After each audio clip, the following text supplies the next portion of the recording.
28 जुलै 2025 नांदेडकरांच्यासाठी काळा दिवस ठरला. आपल्या माधुरीची कोर्टात याचिका जी दाखल केली ती फेटाळली गेली.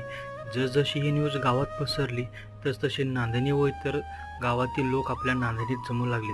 तसंच निषेधीपासून माधुरीची मिरवणुकीला सुरुवात झाली. त्यानंतर गावातल्या प्रमुख मार्गावरून माधुरीची मिरवणुकीला सुरुवात झाली. माधुरीला मग मठाजवळ आणण्यात आलं. तिला पण समजलंच होतं की मठात येण्याची ही आपली आता शेवटची वेळ आहे. तिच्या डोळ्यातून अश्रूच्या धारा थांबायच्या नाव घेणं झालती.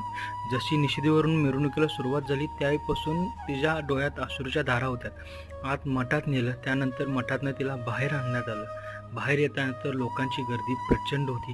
त्यात पण आपल्या माधुरीनं अगदी संयमानं शांतीत अगदी मिरवणूक व्यवस्थित पार केली. कोणालाही धक्काबिक्का न करता गावातल्या प्रमुख मार्गावरून मिरवणुकीला सुरुवात झाली.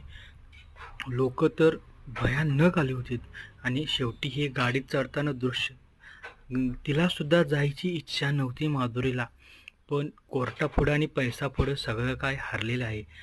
नांदणीची माधुरी अखेर गुजरातला गेली. अभी न जाओ छोड़कर,